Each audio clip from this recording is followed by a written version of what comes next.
Hey, what's up, guys? We are live, episode number 8 of Trent Talks. Got my man Bryan Bowman here. I love it. He's ready to roll, ready to rock. I've never done that as many lives as I've done. So I'm a huge UFC fan. Literally, I don't think I've missed a UFC, like a pay-per-view in 7 years or something. I mean, I'm just a huge fan. I have a whole crew in Chicago, and I've always wanted to do as many lives as I do. I've never done like they always do that backstage when they're like, Yeah. fight coming up, and it's like the guys are always punching at the camera. So You know what I have to do? Hey, next time we have you on, because we'll have to have this again. And we'll have you on obviously another time. We have you on next time. I gotta arrange it. We'll have to figure out your walkout music, and I'll have Alexa pop it up behind me, dude, give you some walkout music. done. Because listen, at live events, so this was pretty interesting. When I spoke at Funnel Hacking Live, that was the first time. It was 2018. Mm-hmm. Oh man, it was such a cool experience and like massive crowd and all this. But the coolest part was the walkout music. So it all started because in Inner Circle we started doing this, where we started doing walkout music to everyone that before, because we do this thing where we present to the other people. So we started doing it there, and I think they had the idea. They're like, man, we should do it for the main event too. The main event. Let's have everybody do their walkout. So now I've got like walkout music that it every time I hear it, it always reminds me of that, and it's kind of become my thing now. So like I would do the same track here, and I'm speaking at a different event for Amazon sellers, and I'm using the track there. So now it's like I love the idea. It's amazing. It's an amazing idea. I'm gonna have to try and find a way. All your guests. I'm gonna have to find a way to work that into the show, just to start off with the walk-up music, whatever they want. That's how we'll start the show. That'd be awesome. But all right. So everybody, when you guys start tuning in here, Bryan is an Amazon e-commerce expert, and let me explain that because that needs a little clarification. Yes, he knows how to do Amazon selling, but Bryan's forte is making sure that e-commerce businesses do not get stuck in a scenario where they are strictly dependent on Amazon, because we hope Amazon's around forever, and we want it to be. It's a great platform. I love buying on there. It makes lots of money, but the bottom line is you don't want your entire business to be tied up in someone else's business. You want a standalone business.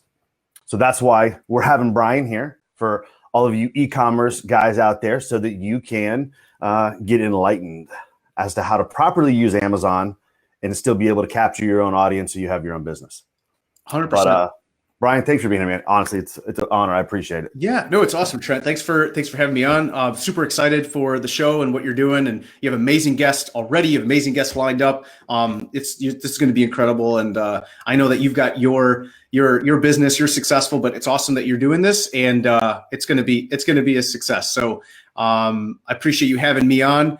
And sure. Yeah, so really, I mean, if we get right to the heart of the matter. How'd you get started in this? That's what I want to know first. Yeah, man. That's what everybody wants to know is like where you get into this point.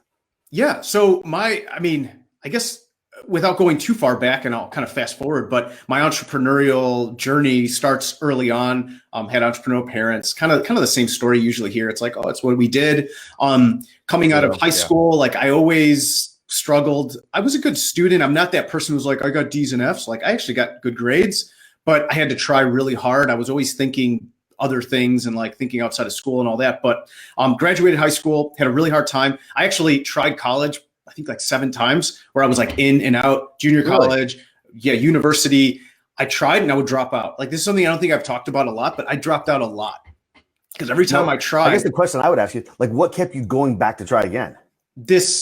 I was torn, man. This is like no one's ever asked me this. So, and I think it's important because there's this pull inside. There's the thing that we're told we're supposed to do, but there's this thing that keeps boiling up inside that tells you what you feel like you're meant, like you want to do, or you're like like it's a bigger thing. And I think now it's become more common. You have like guys like Gary Vee who are literally like almost like trashing college, where it's like, unless you're going to get a trade or something like that, or unless you want to be a doctor, really reconsider that investment. So I don't want to get into a talk about school, but I think now it's more. In fairness, I do agree with you. I mean, I've got a year and a half of college in, and I went to play sports and didn't work out, and I don't regret it at all. I don't regret the fact that I didn't go back and get my 4-year. I don't need it.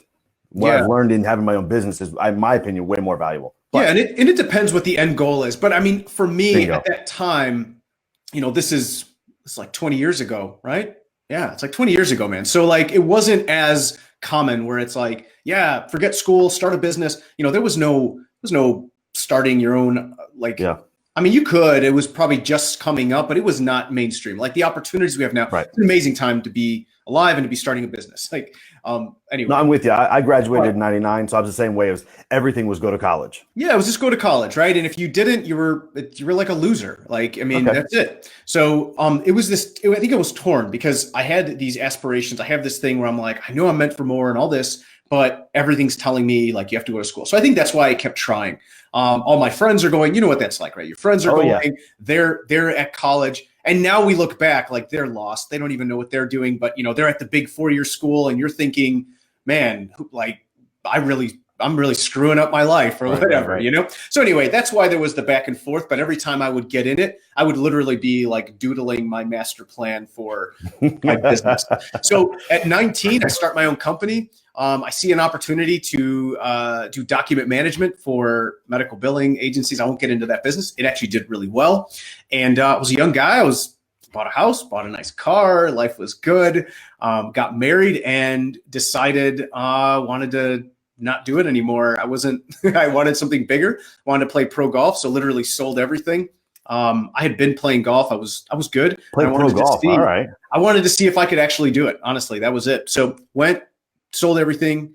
Me and my new bride went to California and did that for close to 5 years. Amazing experience. Got injured, had to decide, all right, do I keep doing this? And decided I wanted to go back, get my degree again, which sounds crazy, but I almost felt like I was reaching the end of my 20s. I was thinking like, all right, this is it. Like now I really have to get serious. I have you still had that ingrained thought of this is my foundation for the next step. Yeah. And I can tell you, it was amazing to let go, to go chase a dream again after sort of, I don't know, having this battle and being like, screw it, like just really living what I felt was just internally what I wanted to do and my purpose. And I felt very alive. And to say no to that, like that was a really hard time for me to sort of say no to that then. Like you invest so much of yourself into that dream to then go back and say, all right, well, it looks like now I've got to go back and do what I should have done 10 years ago. So you have all this that's hard negative self-talk and all this stuff that you battle through. So I go back, get my degree, get a math degree, become an actuary, basically like risk management. I was doing all this hedging, variable annuity hedging for big insurance companies and stuff. It was an amazing job. Like I love math. I love stats. It still is part of why I believe our system works. And most people, people like the marketing side. I love the marketing. Trust me. It's sexy. It's fun.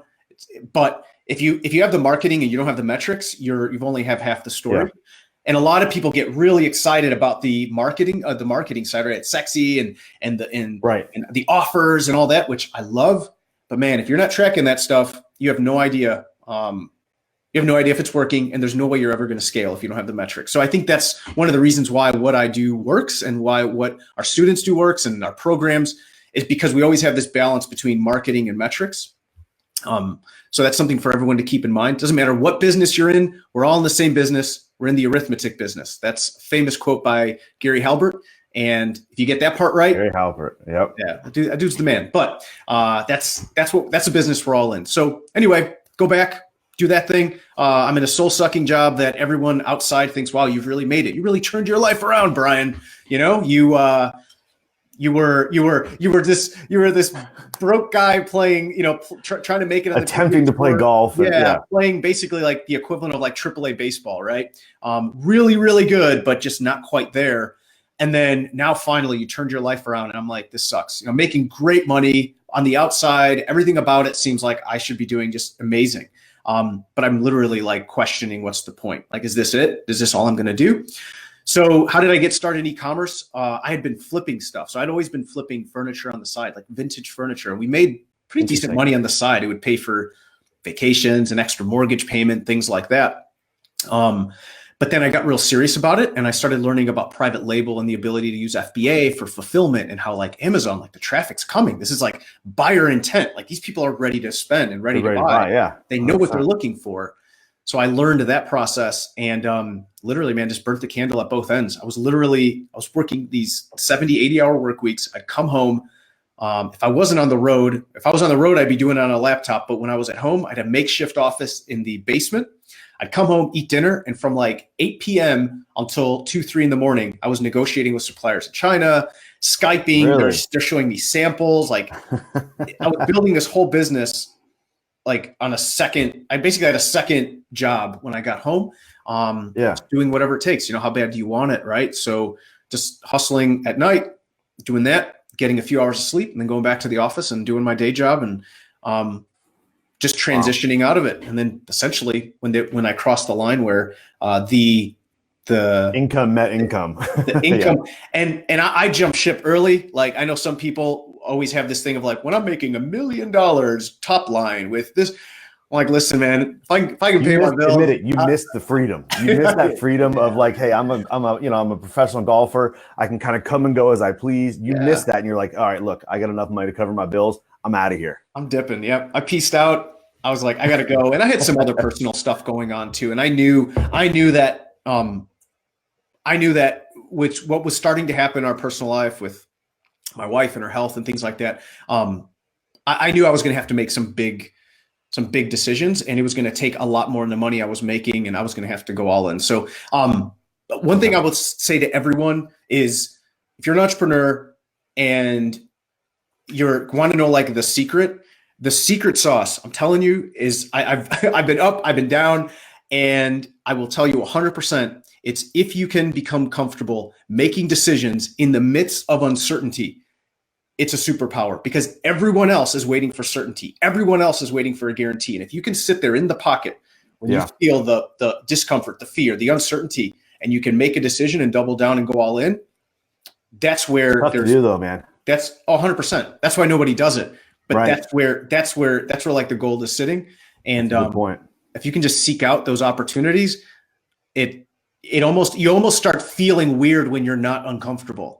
When things get too comfortable, you're like, all right, this isn't good.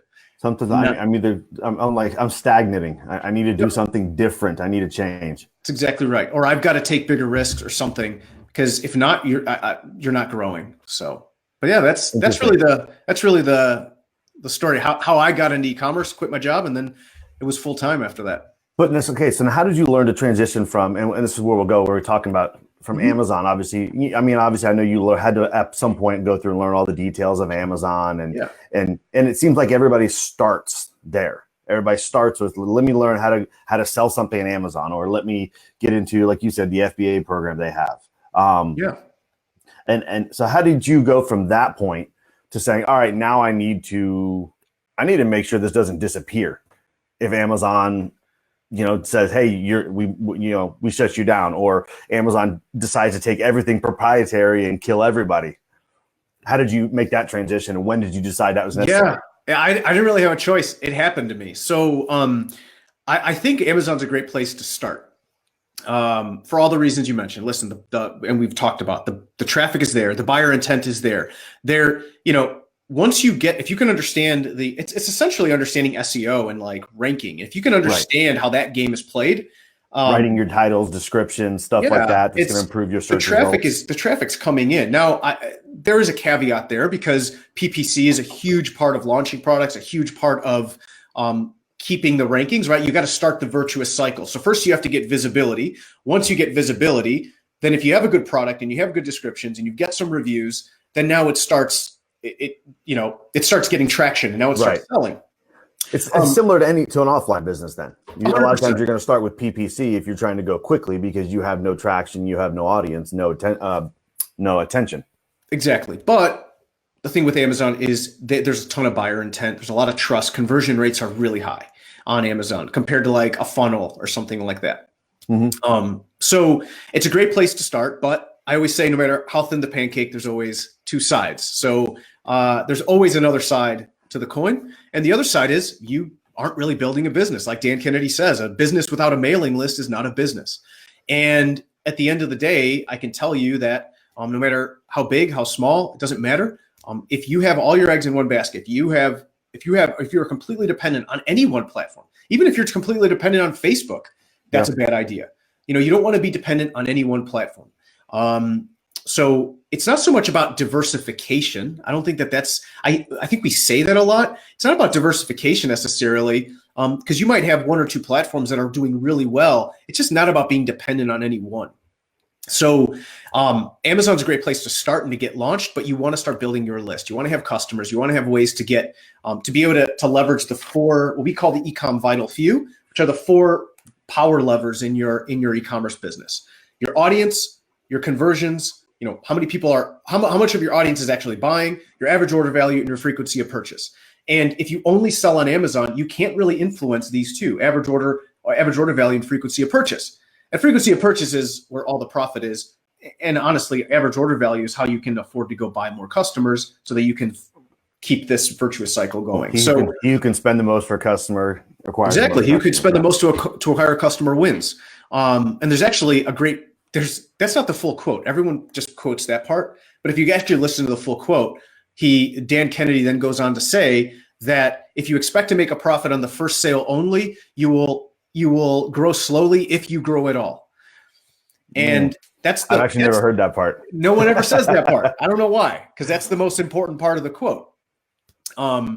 Is if you expect to just make profit on the front end, you will grow slowly if you even grow at all. You must have a system in place on the back end so you're actually able to increase frequency of purchase. So, but to your point, we got like our account. So it started with our listing. So there's a lot. I don't want to get into it, honestly, because it doesn't even deserve attention, honestly. But yeah, that's fine. There's a lot of just black hat, just shady stuff that goes on in Amazon. And we don't want to promote that, right? Anyone's listening this, like, you know what it is. There's actually if you're on there, you know exactly what it is. Like, it's crazy, man.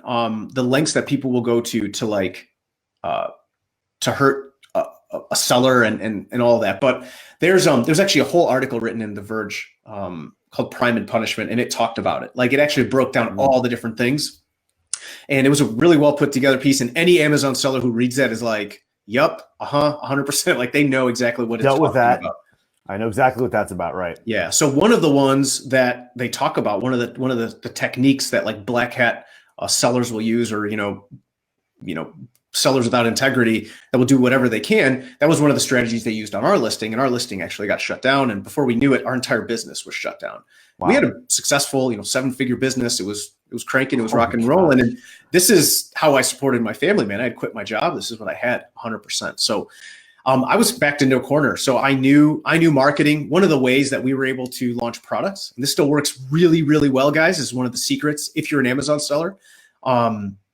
And we were actually creating a program to show sellers how to do this. It's a good transition into the off Amazon piece, is building audiences off of Facebook or off of Amazon on Facebook, for example. So there's 4 pillars I talked about: audience, conversion, average order value, frequency of purchase. Well, if you own the audience, if you build the audience, you build the rapport, you build the reciprocity, after that, you can think of it as like a train on the tracks. You could point where you want to send it.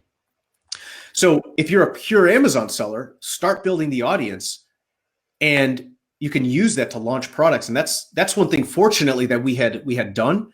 So I was able to leverage that, and from there start building out our funnels and our store and all that. And we were able to actually, salvage the business and keep going and actually thrive. But to answer your question, what was that first week like when they shut you down? It's like panic mode, right? Because all of a sudden, you got $72,000 in inventory sitting that you can't move because you don't have a buyer's list. I can't even liquidate it. I can't even get my capital back so I can reinvest. It's just sitting. Was that the biggest thing that triggered it? Understanding that like you don't have a buyer's list. Oh, 100%.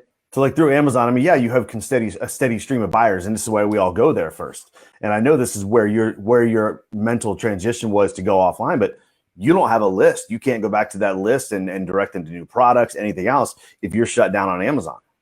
It's one of the things that I think everyone who sells in a marketplace, and I'm not trying to pick on Amazon, it's just any marketplace where you don't own the buyer data, you don't have a relationship with the buyer. It's always in the back of your mind. Like, you're always thinking about it, but it's not a big deal because the sales are coming in, things are good. It's just one of those things that when it happens, it hits you, right? It's like, oh crap, like this sucks, right? Like, what am I going to do now? So it's just about starting to plant the seed first. So it's, so you're building in the process, and you don't get killed like you did when everything changes. You just capitalize on what's happening over here, man. It's awesome. It's awesome. People call me, you have 25, 30, 35% conversion rates on listings. It's insane, man. Like organic conversion rates on listings on Amazon. It's a beautiful thing. You get paid and they'll cut you your check. Thank you very much. And then you take that profit and now you can actually start building this off Amazon piece. Now, I'm not saying you have to do it that way. This is just a popular path that a lot of our students take where, because our expertise really is, we can help anyone with a real brand and a brand line, build a system. However, what's really common is let's build it on Amazon. We get traction. We have proof that this thing sells. Now all we have to do is just connect the dots, push it offline, and push it offline, exactly, or push it off Amazon. Now I'm curious, with what you've been saying, this is just a side thought I had. Do you see it more that people are worried about the customer list, that they move off of Amazon to something, or does it have to do it all with the splits? What do you mean the splits? Your percentage you're paying Amazon. I think. And this is actually, man, this is such a good question, dude. It really is. Because a lot of people, they're like, man, I'm tired of paying Amazon all these fees. And it's true, like you got fees, but listen, then if you go look at 3PL, like do your own fulfillment, that's going to cost money too, right? It's physical products. There's always fees associated with it. So yes, there may be cases where you can save a little bit here by doing 3PL or FBA. And FBA a lot of times is expensive. Sometimes it's less. You just have to see for your product. But it's kind of one of those things, like it seems like it's the fees because you see all the fees come out. And that's what a lot of people think. They're like, I'm tired of the Amazon fees. Well, you're going to have customer acquisition fees over here. So, because Amazon, you have a steady stream of people coming there to buy. Exactly. And that's money that, yes, you spend some advertising dollars on Amazon, but there's also a lot of free stuff that are free clients or customers you're getting there that you're not spending any PPC money on.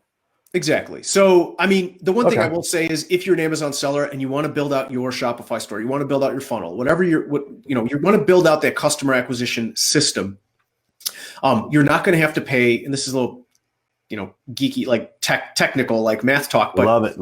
Sellers will know that there's a referral fee that you pay when a conversion happens on Amazon. You don't pay that referral fee off Amazon, but you can still use FBA as your fulfillment center. So you can actually use something called multi-channel fulfillment, MCF. So I can connect, and this is what we do with a lot of our students. They connect their Shopify store to FBA. The whole process takes care here. We drive the traffic. The conversion happens on Shopify, but as soon as it happens, it links up with FBA because that's where their stock is sitting because they sell on. So you still at that point in time, then that actually sounds like a huge benefit to actually starting your business on Amazon. Yeah. Because once you grow to the volume where Amazon will handle your fulfillment, then even if you transition offline to now capture the customer list, you still can use Amazon as your fulfillment. Exactly.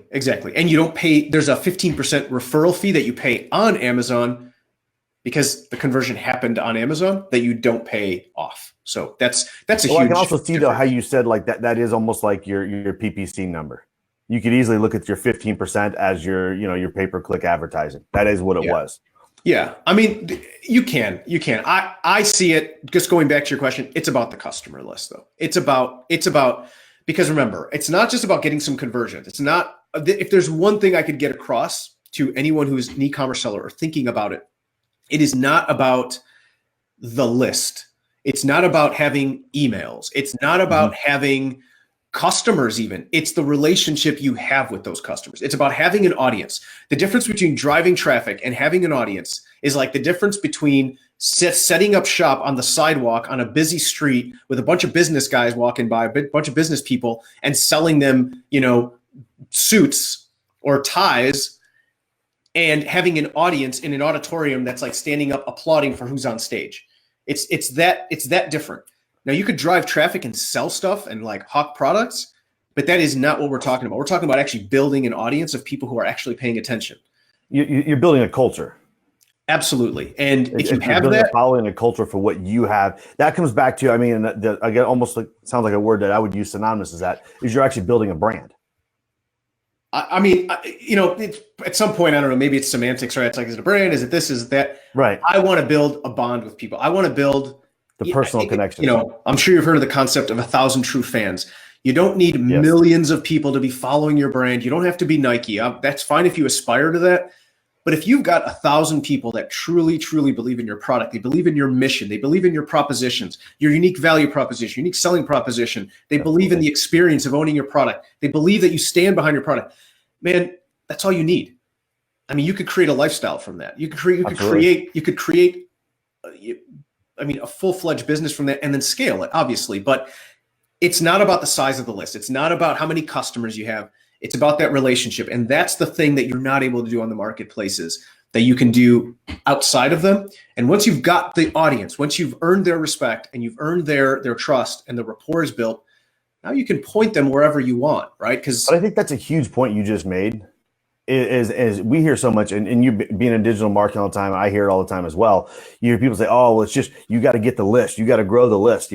Hey, my list is 20,000. Oh, well, my list is. It's like everybody's throwing out their incomes, just trying to like compare and be all like machoism. It's like it really isn't about the list. It's about what that list actually feels about you and the dynamic that you have in a relationship with them. Man. 100%. It's like the new vanity. It's not the new vanity metric. The new vanity metric is top line sales in like your store, but it's the 2 year ago vanity metric. It's the 2 year ago. It is a vanity metric, and you're 100% right. Right? Like, what are the open rates? What are the click through rates? Like, how much are people engaged? 50,000 people with a 2% open rate doesn't mean much. And even then, I don't even care about those KPIs. I really care about the how much rapport is built with that audience. Like, that's all that matters. And I think how do you measure that? Because you're an analytical dude. Yep. 100%. How do you measure your rapport analytically? Engagement. Okay. And then you set benchmarks, and everyone's different, right? Like, I can tell you on our email list, our benchmark is 22% open rate. So like that's where we're 22% open rate. My man. But we do a lot of list hygiene though. But you do a lot of cleaning and making sure that people are engaging. But that's awesome though, because even when you look at the and this, you start getting into list stuff, you start talking about obviously the health of your links and your domain health and all that. But that's huge for your reputation and staying out of spam filters and everything else. That's insane. Yeah. And I mean, there's things we could do that are even better, because I don't want to, I mean, obviously if people are, if they whitelist it and everything, we probably could do a better job of that. What I care about more is people are engaging with the content. And there's different lists that you can build. There's an email list, there's video view lists, there's a podcast listener database, there's, putting up calls to action on a podcast and seeing what kind of response rate you get back. If you had 3,000 downloads or, 100 downloads, whatever it is, like what kind of response rate are you getting, like tracking those things. I can't tell you what the number is for any one business, but I can tell you if you track over 30, 60 days, certain metrics and consistently every day I track metrics in my health, my performance metrics, like actually me, like what time I go to bed and things like that. Right. I also track business metrics. And if you track them over time, patterns start to emerge, and then you're able to set benchmarks. So people ask me all the time, what's a good price to pay for a lead? I don't know, but I know if we track how much it's costing you, how much a lead is costing you, and your average revenue per recipient, let's say we're talking about email lead, right? And revenue per recipient, let's track that for 60 days. You'll start getting a good idea of what a good benchmark is and what a good KPI is. So it all starts with what you need to work on to improve, and 100%. I can't tell you how many times people are like, "Hey, is it the button on my funnel or whatever?" I just want to know. I do tons of Facebook advertising. I've been doing that for years, right? Same with Google Ads, and it's always the one question people say, "Oh, well, what do you get in your cost per lead?" Well, it doesn't matter. You're in a different business. Yep. Yeah, your cost per lead may be very different than this client's cost per lead because your lifetime value is different, your order sizes are different, everything's exactly. Yeah. That's the biggest piece right there. Without understanding the background. Exactly. They were like, what's a good, and I get it, right? Because everyone, I think, and this is why I'm going back to what I said, is I think what differentiates what we do is we're very heavy on the metrics and the marketing. It's both sides. It's both sides of the same coin. It's like the yin and yang, I think. I don't know. Probably got that wrong. But it's both sides of the coin, and you have to have them both to really be able to grow. And the big piece is that, right? It's like, okay, well, how do I know I'm succeeding? Right. And it starts with tracking. Because like you said, LTV, like if you know, man, if you know a customer's worth 2,000 to you, or not even, if it's worth 200 in the next 6 months, that's really going to dramatically change how much you're willing to pay to acquire them, even how much you're willing to pay to get a lead. Absolutely. I heard a guy explain it one time. He called it dating. He looked at it that way. He says, look, how many times do you walk up to a potential date and say, hey, would you marry me? Yep. Are you interested in marrying me? You may not fully propose, but are you interested in marrying me? I don't know. I don't know anything about you. I don't know your background. I don't know. Yeah. I don't know if you're annoying. I don't know if you drive me crazy, whatever. So there's a school of marketing. If you take that dating analogy, if you take that, you extend it out, there's actually the one night stand school of marketing. I've had this conversation with people, and I gotta look it up now. Well, no, this is something we made up. This is something we literally made up. I don't even think it exists. So, basically, because I used to have a buddy, this was his whole. We'll keep it clean, but this was his whole, like, back when I was younger. This is his whole game. This was his game. It was a numbers game. He's like, listen, if I just keep trying, I might get slapped. I might get some dirty look. That was his whole thing, I'm not condoning that. I'm been married. We're 14, factual. I'm with you. 14 years here. But my point is that a lot of times you're right. There is that nurturing sequence, but every once in a while you do want to test the numbers on the front end, especially if you have a product under like $100. Try to always test that. We call it feeding the funnel. So like always test. Yes, we want to nurture them. You always have that, but I would always have a campaign out there that's testing that quick conversion, sort of like, hey, your minimum viable funnel. Exactly. Yeah. There you go. You always want to be able to test your minimum viable funnel, and then if you're not getting numbers that you like in your minimum viable funnel, that's when you build out your nurturing campaigns and yada yada. Exactly. All so right. always testing that out.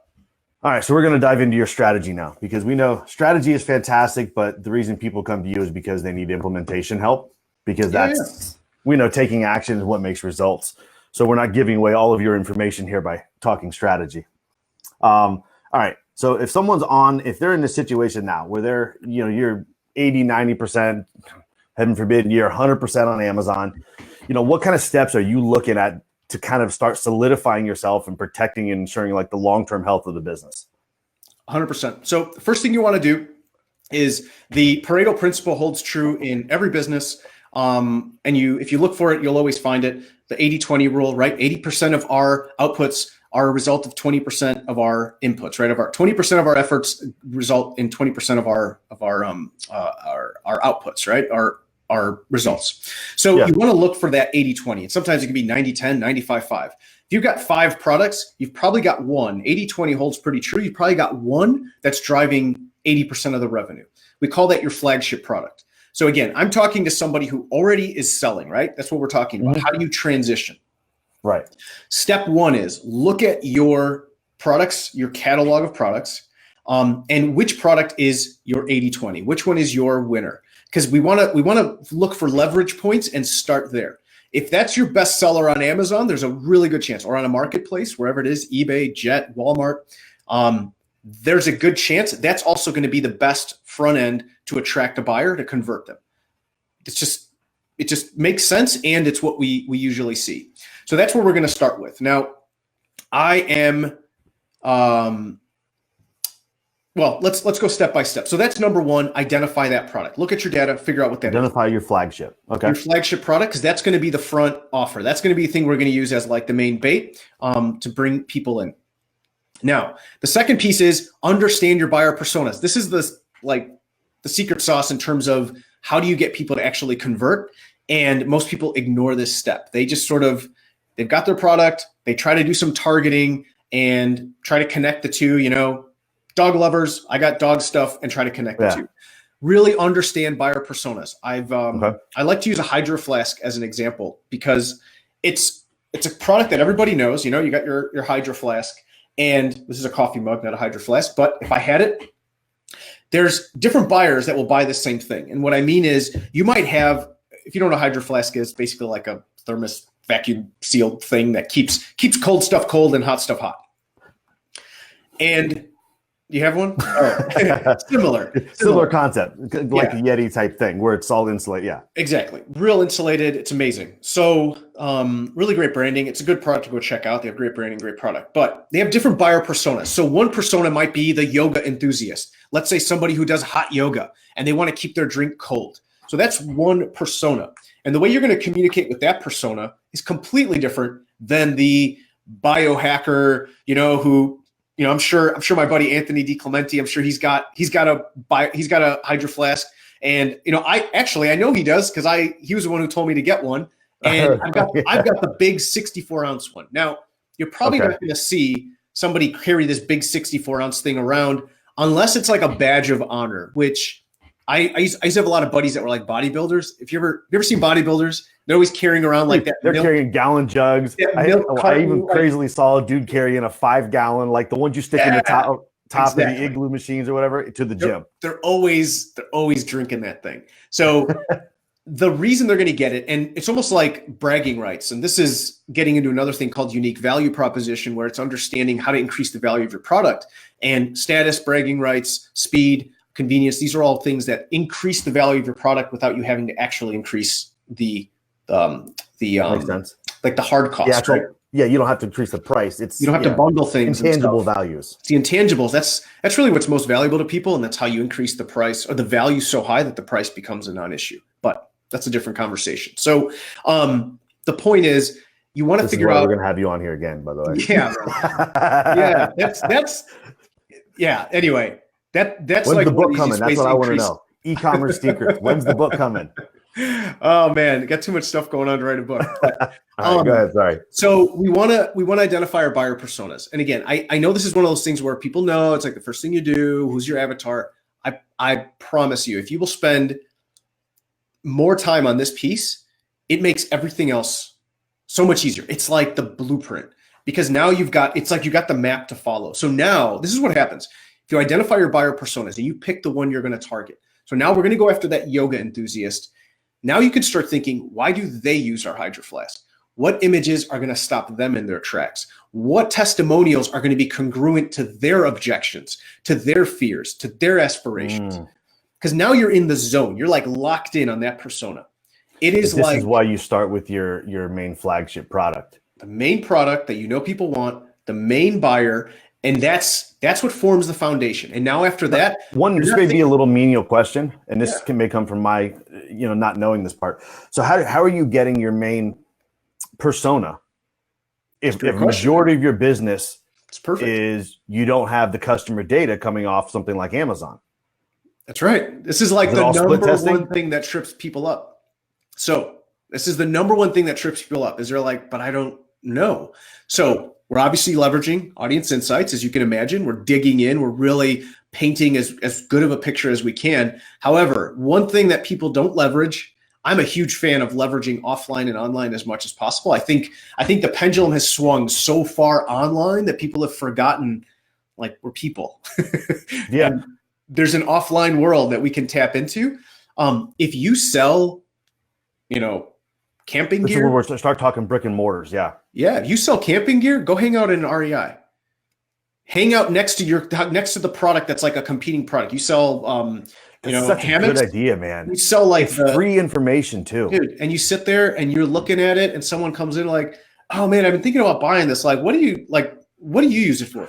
Whatever. Oh man, I go with my kids camping, and we had so much fun. Like for them, they." Blah, blah, blah, and they'll just tell you, man, just my man, conversations with people. Anybody, when you were watching this, even in the replay, anybody watching live, hey, I'm going to see you. But even in the replay, when you come in and you're watching this, guys, make note of what he's saying here, because I didn't even think of this. This is huge. This is free market research. You don't have to go spend money to get ads. I think that's huge, man. I never would have thought of that. Yeah, man. This is what I tell, and every time I tell people, they're like, man, I did it, and like they have like all these ideas, like, yeah, unbelievable. And do it all the time. And that's what I'm saying. Anything worth, like Grant Cardone says, like my man Grant Cardone says, anything worth doing once is worth doing every day. So you never do anything one time. Like if it's worth doing one time, it's your worth students, over and over again. You'll have them go where their product or their type of product is being sold on a regular basis, getting feedback. Or where their buyer is at. I mean, a lot of times people say, but my product, everyone always says, but mine. Trust me. I'm the exception. People, always, right? Everyone's a snowflake, but like I'm special. Mine is different. But trust me, people are buying your product. So those people are somewhere. Those people are congregating somewhere, and you need to, as much as possible, interact with real people. Yes, there are tools. Yes, there's secret subscriptions that give you all this data, and I believe in it. Like we track Google Analytics heavily. We look at demographics. We track all that stuff. But there is no imagine stuff like that. Places like Reddit would be great as well. 100%. Go into those communities, get feedback. Hey, we're thinking about this. What do you guys think? Same exact principle you were just talking about, asking questions as a buyer. Yep. And going back to that, which is a great point, let's take it back online. This goes back to the audience, right? Is before you even launch a product, start building the audience first. So you can actually start having a conversation, go into groups where they're at. Now, it's nice if you have your own, let's say, Facebook group around the topic, because you have more liberty and, you can just, you have more freedom to flat out ask questions. Yeah. Right. But that's the power of the audience, is now we can actually have a conversation and see what's going on. So anyway, as close as you can get, think about it like as close as you can get to the source, which is the person that's going to take the money out of their wallet and give it to you, the better your persona will be. Now, one thing to keep in mind, it's an iterative process. So you're going to refine it. You define it and refine it over time. It's going to be refined. And this is outside of obviously just e-commerce. This is like anybody who's in business. Of course. This is like we do the same thing, and yeah. So anyway, once you get that done, the next thing we got to do is we got to get a basic storefront. Nothing crazy. We call it the essential storefront, and something basic. We don't have to go nuts with all the plugins. Basic. This may be one of those dating numbers. Is there a specific number for your storefront? How many products that you should have to look credible? Yeah, and I know it's kind of a stupid question, but it's got to be. Man.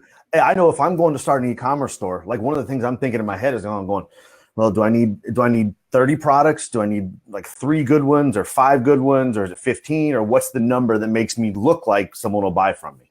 Yeah, I think so. I don't think there's a number. I've absolutely seen great sites that are like a standalone product, but that's like their flagship product. And basically their website, their store is essentially a sales page, right? It's just a lot of social proof on their product and what it does, features, benefits, all that. However, there's really easy ways to fill up the store, whether it's, putting, one of my favorite things to do is put print on demand stuff on, because it's an easy way to get, products in there without putting some cheap sort of drop shipping stuff on there. Still looks quality. You get some good designs made, and it doesn't cost you money for inventory.